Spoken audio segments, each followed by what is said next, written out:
Assalamualaikum warahmatullahi wabarakatuh. Perkenalkan, nama saya Rosmini dari mahasiswa PPG Guru Tertentu Plotting kedua tahun 2024 dari EPTK Universitas Negeri Surabaya. Dengan nomor induk mahasiswa 2400 10 39 22 10 09 21. Terima kasih. Assalamualaikum warahmatullahi wabarakatuh.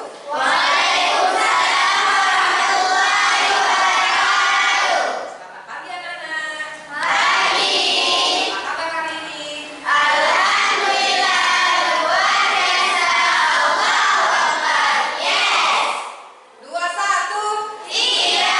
21. Iya. 21, apa kabarnya? Baik. Siapkah kalian untuk belajar? Siap. Mari kita belajar dengan seksama.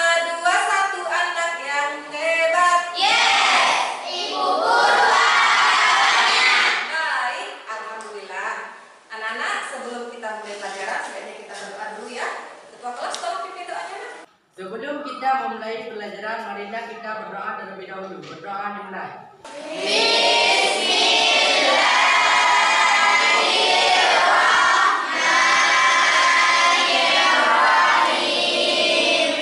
Alhamdulillah, terima kasih kepada ketua kelas yang sudah pimpin doanya.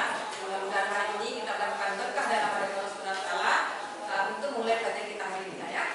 Ibu akan mengecek hadirin anak, apakah hadir semua. Arista Rita, hadir ya. Yuk Nadila Said, hadir. Herisa Putra, hadir. Untuk membangkitkan rasa cinta kita kepada tanah air, marilah kita menyanyikan lagu Garuda Pancasila yang akan dipimpin oleh teman kita. Ada teman kita di Garuda, silakan.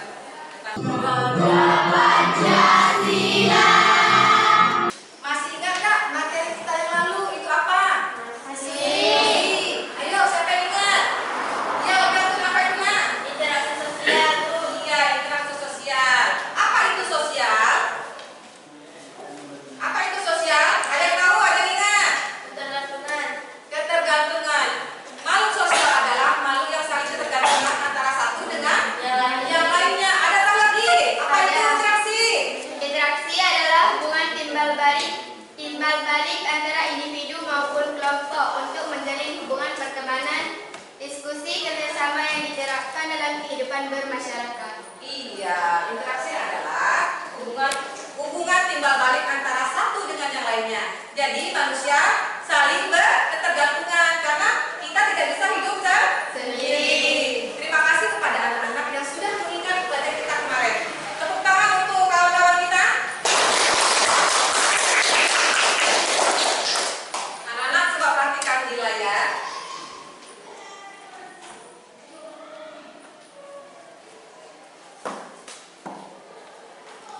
Ayo kira-kira ini ada yang tahu nggak gambar apa?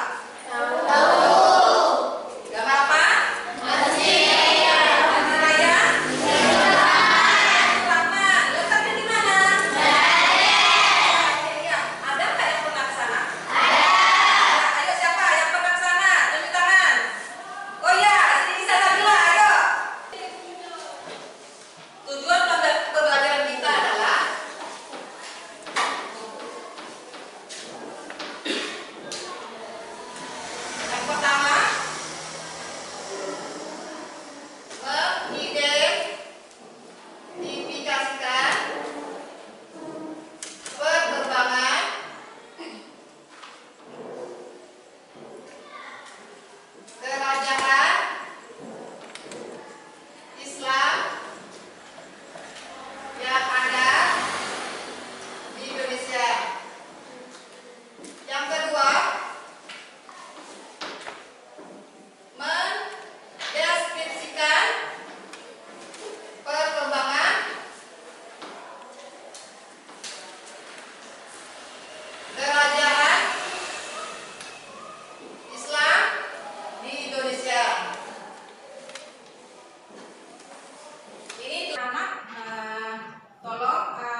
memutarkan video yang berkaitan dengan materi kita hari ini. Tolong anak-anak pahami, anak-anak lihat. Nanti anak-anak catat di buku, di kertas. Jadi nanti waktu ibu bertanya, anak-anak sudah paham, sudah tahu, ya kan?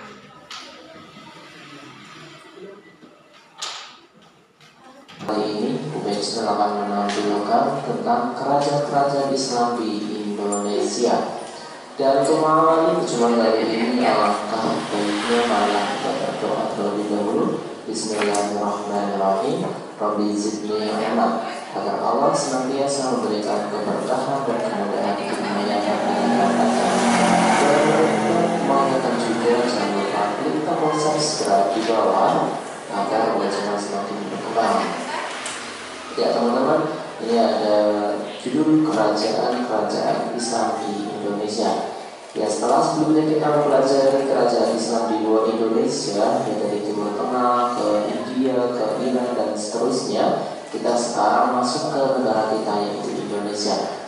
Ya teman-teman, kerajaan Islam di Indonesia secara garis besar itu ada di 5 pulau ya, ada di Sumatera, ya, ada di Jawa, ada di Kalimantan, Sulawesi dan Maluku. Ya, kita langsung yang pertama ada di Sumatera ya. Sebenarnya kerajaan di Sumatera itu banyak teman-teman ya, dan ada yang mengatakan kerajaan tertua itu adalah Samudra Pasai. Dan sebenarnya ya Allah yang tahu ya, karena terkait dengan sejarah kita nggak bisa memastikan, tentunya akan muncul fakta-fakta baru gitu ya. Ada yang mengatakan Samudra Pasai adalah kerajaan tertua, tapi ada yang mengatakan juga enggak. Ada nanti kerajaan Perak, ada kerajaan lain-lain gitu ya. Nah, tetapi di sini kita tidak membahas tentang perbedaan itu. Kita membahas yang sudah umum, yaitu kerajaan Samudra Pasai dan kerajaan Aceh Darussalam. Kerajaan Samudra Pasai ini bisa dilihat jejak peninggalannya ya teman-teman. Ya, ini bisa dilihat di sejarah bahwa sini pernah ada dari kerajaan Samudra Pasai. Kerajaan Samudra Pasai didirikan oleh Sultan Malik As-Soleh atau dengan sebutan Merah Siluk, dan sekaligus sebagai raja pertama pada abad ke-13. Kerajaan Samudra Pasai terletak di sebelah utara Perak di daerah Lok Sumawe. Kerajaan Samudra Pasai dapat dikatakan sebagai awal bangkitnya kerajaan Islam di Indonesia, sebab Samudra Pasai merupakan kerajaan. Nah, ini menjadi titik tolak kebangkitan Islam di Indonesia. Nah, ini raja-rajanya. Ada Sultan Malik As-Soleh yang merintah sampai tahun 1207. Ada Muhammad Malik Al-Lohi, Mahmud Malik Al-Lohi, dan yang terakhir adalah Sultan Zainal Abidin. Oke, selanjutnya yaitu di kerajaan Aceh. Ya teman-teman, sorry tadi terlalu singkat. Jadi singkat cerita, kehancuran atau keruntuhan dari sang kerajaan Samudra Pasai itu salah satunya adalah dengan kedatangannya Portugis. Ya, kedatangannya Portugis. Ya, setelah Portugis berhasil mengalahkan Malaka, maka berdampak pula kepada kerajaan Samudra Pasai. Dan setelah Samudra Pasai itu kalah oleh Portugis, juga Samudra Pasai telah diakuisisi atau telah kekuasaannya diambil alih oleh kerajaan Aceh. Nah, pendiri kerajaan Aceh adalah Sultan Ibrahim, ya, atau biasa dikenal Ali Muhayyad Shah. Setelah Malaka jatuh ke tangan Portugis di tahun 1511, pedagang Islam pindah berdagang di Aceh sehingga Aceh ramai. Barang dagangan Aceh adalah lada. Kerajaan Aceh mengalami masa kejayaan pada masa Sultan Iskandar Muda 1607 sampai 1636 Masehi, yang dapat meluaskan wilayah sampai ke Malaya atau Malaysia. Perluasan wilayah dapat digunakan untuk menguasai perdagangan dan menyebarkan agama Islam. Aceh mengalami kemunduran semenjak Raja Pangganti dari Sultan Iskandar Muda dan Sultan Iskandar Sani merupakan tokoh yang lemah, sehingga mengakibatkan kerajaan Aceh juga ikut melemah. Nah, sekarang kita ke Pulau Jawa, ya. Di Pulau Jawa itu juga ada kerajaan Islam yang pertama, yaitu Kerajaan Demak. Nanti kerajaan Demak digantikan oleh kerajaan Pajang. Juga nanti ada kerajaan Pajang digantikan oleh kerajaan Mataram. Dengan tempat Jawa Barat itu ada kerajaan Cirebon dan kerajaan Banten. Kita masuk ke kerajaan yang pertama, yaitu kerajaan Demak. Kerajaan Demak secara geografis itu berada di Demak, ya, di Jawa Tengah. Nah, ini sumber-sumbernya itu ada di salah satu adalah Masjid Agung Demak, terus Pintu Bledek, Gedung dan Kentongan karya Wali Songo, terus bisa dilihat Soko Tata atau Soko Guru yang dibuat oleh Wali Songo, ya, oleh salah satu wakil Wali Songo. Terus ada daftar bencana, terus ada situs sekolah guru.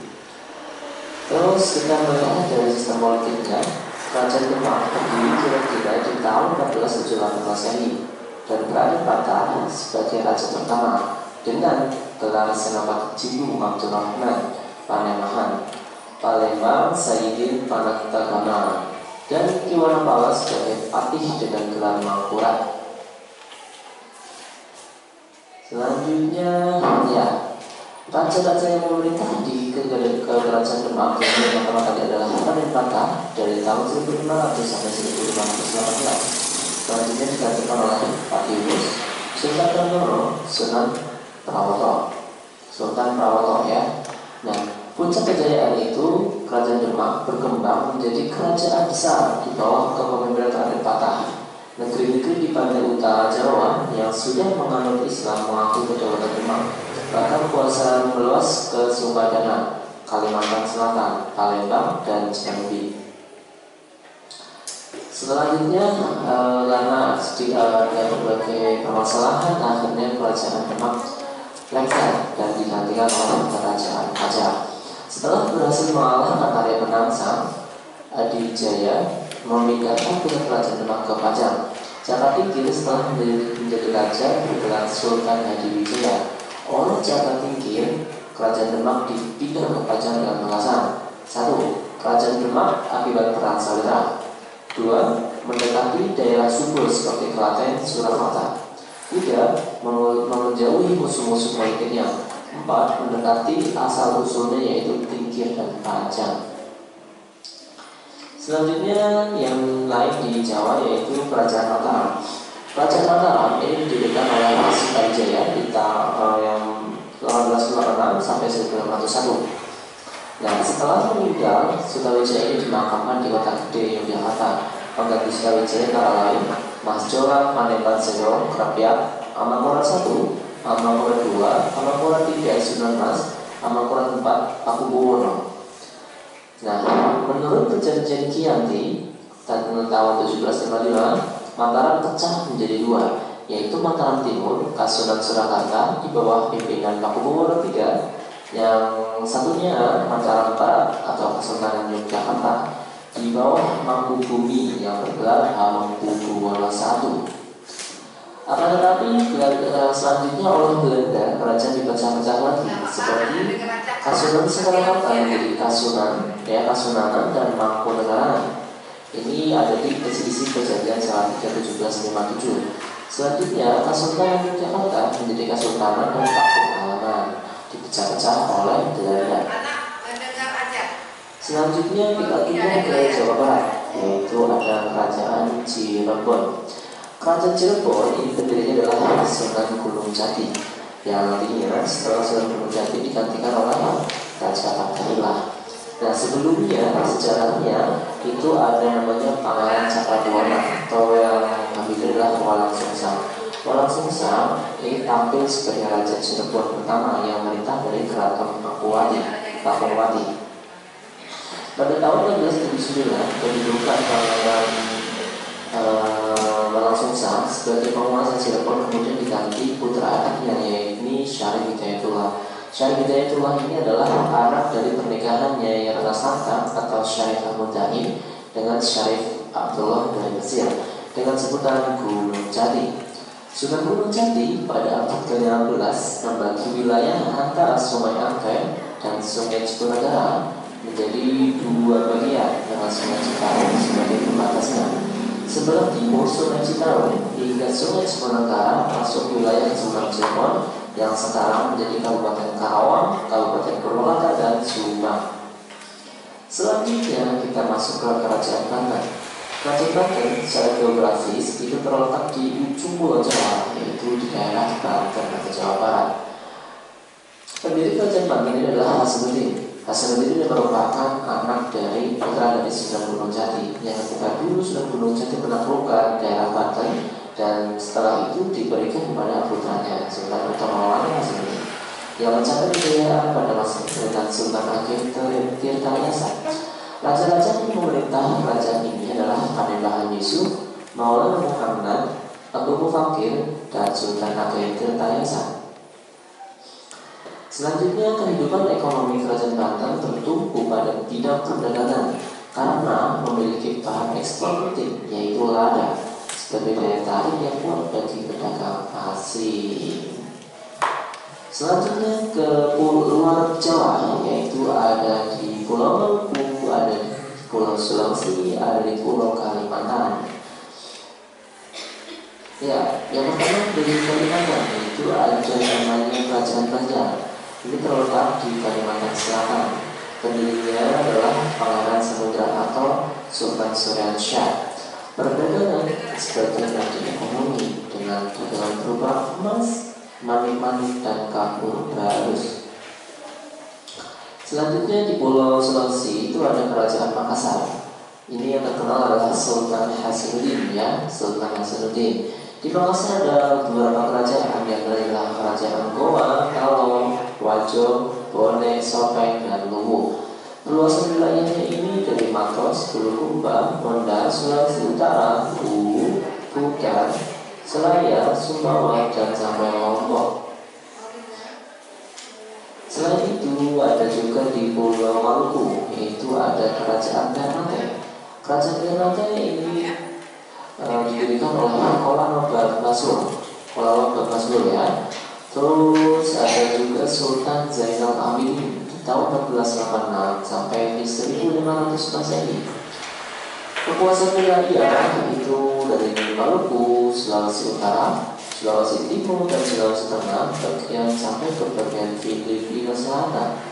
Abad ke-15 Islam diadopsi secara total dan penerapan syariat Islam diberlakukan oleh Kerajaan Ternate.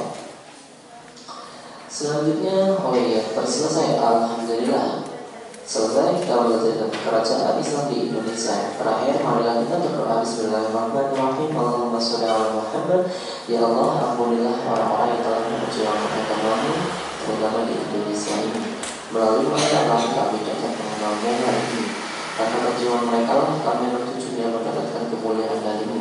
Tempatkanlah mereka di sisimu yang termulia, dan jadikanlah kami sebagai generasi penerus perjuangan mereka, juga perjuangan Rasulullah. Amin ya rabbal alamin. Oke teman-teman, sekian penjelasan dari UW Channel. Bila ada kesalahan, mohon maaf, dan silakan beri komentar di kolom. Silakan berikan kritik.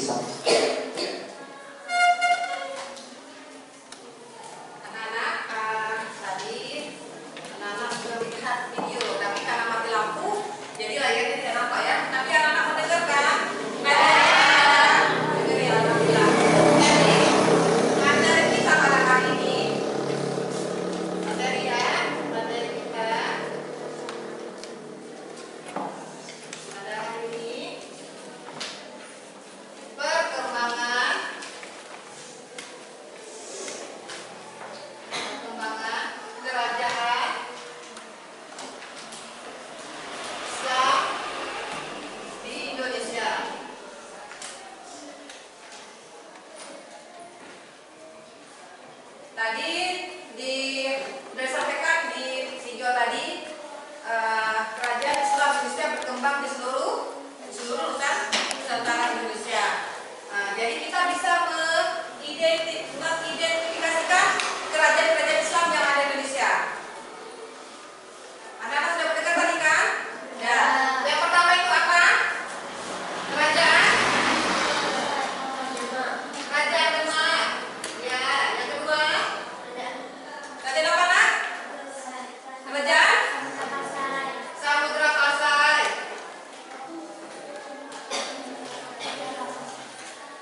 Siapa orang yang berpengaruh dalam perkembangan Islam di Nusantara?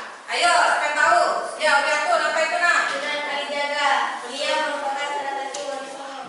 Iya, Sunan Kalijaga adalah orang yang paling berpengaruh dalam perkembangan Islam di Nusantara. Selain Sunan Kalijaga, apa lagi? Apa lagi nak? Selain Sunan Kalijaga? Ayo.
tugas